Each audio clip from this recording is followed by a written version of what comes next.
रोज का वचन। रोज के वचन में आपका स्वागत है। दिन 256। है। प्रजा के लोग तो यरूशलेम अर्थात सियोन में बसे रहेंगे। तू फिर कभी न रोएगा।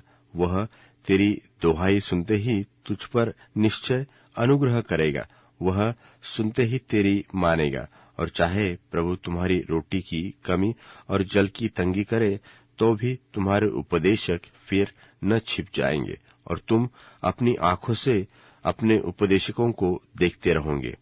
जब कभी तुम दाहिनी व बाईं ओर मुड़ने लगो, तब तुम्हारे पीछे से यह वचन तुम्हारे कानों में पड़ेगा कि मार्ग यही है, इसी पर चलो। और तुम वह चांदी जिससे तुम्हारी खुदी हुई मूर्तियां मढ़ी है, और वह सोना जिससे तुम्हारी ढली हुई मूर्तियां आभूषित है, अशुद्ध करोगे। तुम उनको मैले कुचले वस्त्र की नाई फेंक दोगे और कहोगे कि दूर हो। और वह तेरे बीज के लिए जल बरसाएंगे कि तुम खेत में बीज बो सको, और पृथ्वी की उपज भी अच्छी और उत्तम और स्वादिष्ट होगी। और उस समय तुम्हारे जानवरों को लंबी चौड़ी तराई मिलेगी। बैल और गधे जो तुम्हारी खेती के काम में आएंगे, वह सूप और डालिया से फटता हुआ स्वादिष्ट चारा खाएंगे।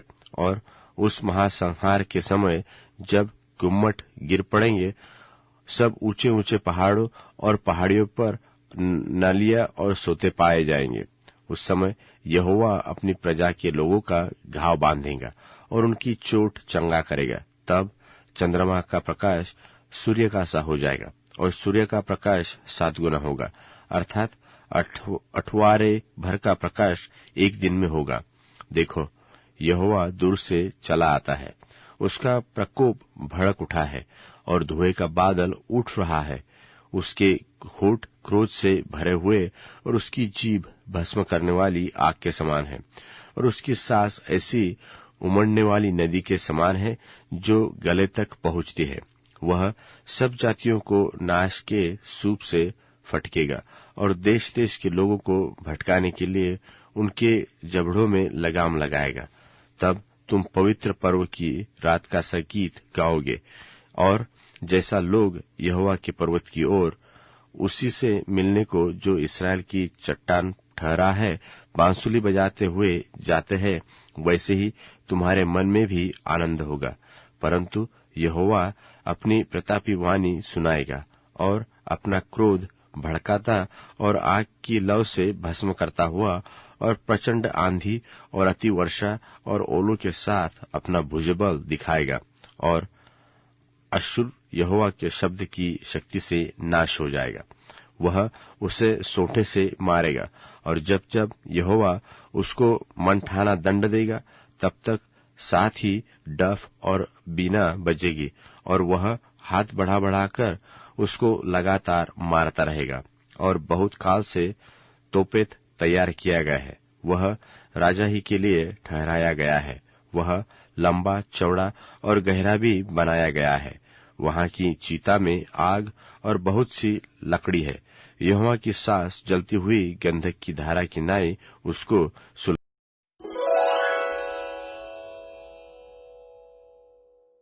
यशायाह भविष्यवक्ता की पुस्तक अध्याय 31। यशायाह अध्याय 31।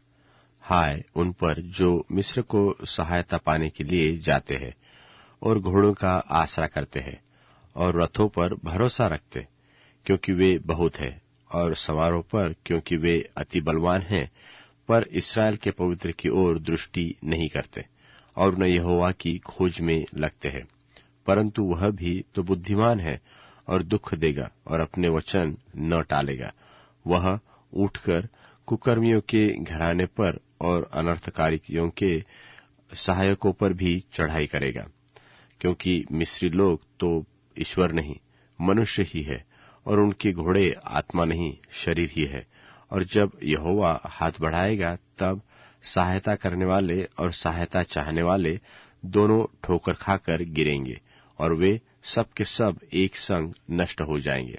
फिर यहोवा ने मुझसे यो कहा है कि जिस प्रकार सिंह व जवान सिंह अपने अहेर पर गुर्राता हो, और चाहे चरवाहे इकट्ठे होकर उसके विरुद्ध बड़ी भीड़ लगाए तो भी वह उनके बोल से न घबराए और न उनके कोलाहल के कारण दबेगा, उसी प्रकार सेनाओं का यहोवा सिय्योन पर्वत और यरूशलेम की पहाड़ी पर युद्ध करने को उतरेगा। पंख फैलाई हुई चिड़ियों की नाई सेनाओं का यहोवा यरूशलेम की रक्षा करेगा।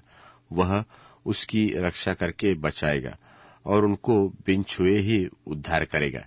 हे इस्राएलियों, जिसके विरुद्ध तुमने भारी बलवा किया है उसी की ओर फिरो। उस समय तुम लोग सोने चांदी की अपनी अपनी मूर्तियों से, जिन्हें तुम बनाकर पापी हो गए हो, घृणा करोगे। तब अश्शूर उस तलवार से गिराया जाएगा जो मनुष्य की नहीं, वह उस तलवार का कौर हो जाएगा जो आदमी की नहीं, और वह तलवार के सामने से भागेगा और उसके जवान बेगार में पकड़े जाएंगे, और वह भय के मारे अपने सुंदर भवन से जाता रहेगा, और उसके हाकिम ध्वजा के कारण विस्मित होंगे। यहोवा, जिसकी अग्नि सिय्योन में और जिसका भट्टा यरूशलेम में है, उसी की यह वाणी है।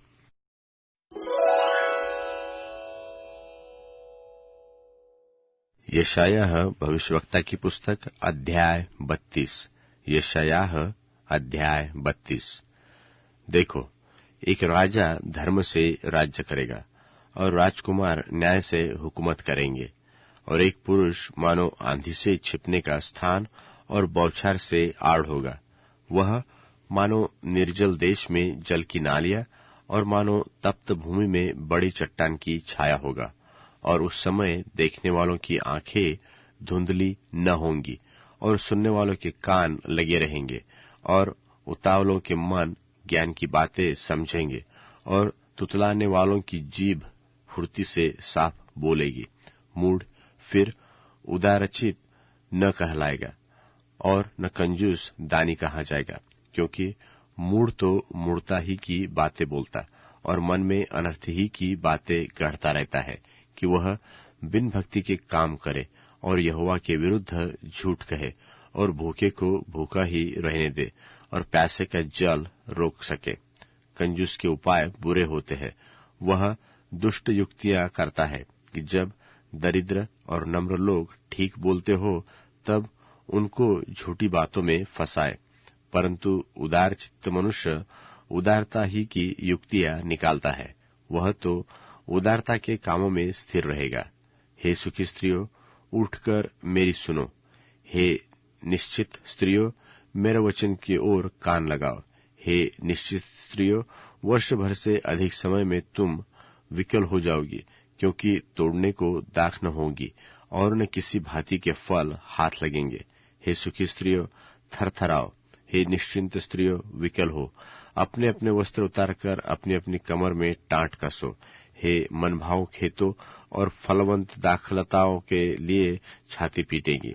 मेरे लोगों के वरन प्रसन्न नगर के सब हर्ष भरे घरों में भी भांति भांति के कटीले पेड़ उपजेंगे, क्योंकि राजभवन त्यागा जाएगा, कोलाहल से भरा नगर सुनसान हो जाएगा, और पहाड़ी और पहरुओं का घर सदा के लिए मांदे और जंगली गधों का विहार स्थान और घरेलू पशुओं की चराई उस समय तक बना रहेगा, जब तक आत्मा ऊपर से हम पर उंडेला न जाएगा और जंगल फलदायक बारी न बने और फलदायक बारी फिर बन न गिनी जाए। तब उस जंगल में न्याय बसेगा और उस फलदायक बारी में धर्म रहेगा, और धर्म का फल शांति और उसका परिणाम सदा का चैन और निश्चिंतता रहना होगा। और मेरे लोग शांति से निश्चिंत रहने के स्थानों में और सुख और विश्राम के स्थानों में रहेंगे। परंतु वन के विनाश के समय ओले गिरेंगे और नगर पूरी रीति से चौपट हो जाएगा। क्या ही धन्य हो तुम लोग जो सब जलाशयों के पास बीज बोते और बैलों और गधों को चलाते हो।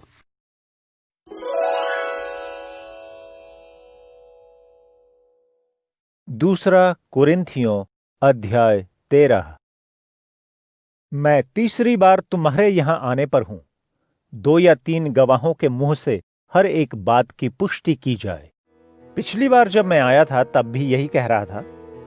अब जबकि मैं तुम्हारे बीच हाजिर नहीं हूं जिन्होंने पहले पाप किया था, उनसे और दूसरे सभी लोगों से मैं ये कहना चाहता हूं कि यदि मैं फिर आऊंगा तो उन्हें नहीं छोड़ूंगा, क्योंकि तुम तो इस बात का सबूत चाहते हो कि यीशु मसीह मुझ में होकर बोलते हैं। तुमसे निपटने के लिए वह कमजोर नहीं है, लेकिन सामर्थी है। जब वह क्रूस पर चढ़ाए गए थे तब कमजोर दिख रहे थे, लेकिन परमेश्वर की शक्ति से जिंदा हैं। इसलिए कि हम भी उनमें कमजोर हैं, लेकिन हम परमेश्वर की शक्ति से उनके साथ जिएंगे ताकि तुम्हारी सेवा करते रहें। अपने आप को जांचो कि विश्वास में हो या नहीं। अपने आप को परखो। क्या तुम्हें यह नहीं पता कि यीशु मसीह तुम में है? नहीं तो तुम जांच में असफल साबित हुए हो।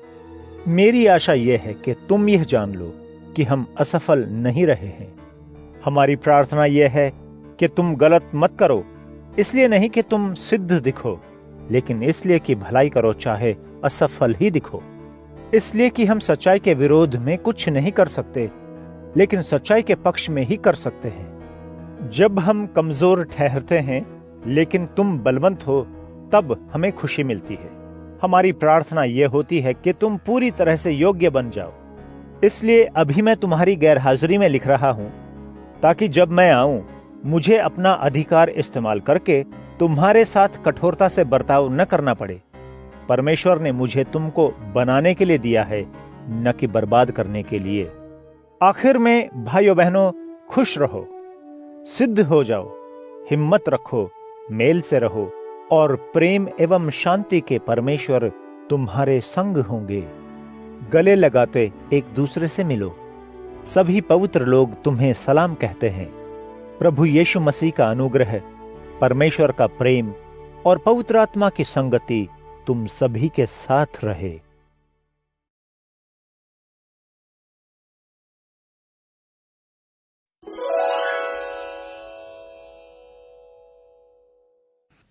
मेरी ओर कान लगाओ और ध्यान से मेरी बातें सुनो, जो बुद्धिमानों ने कही हैं।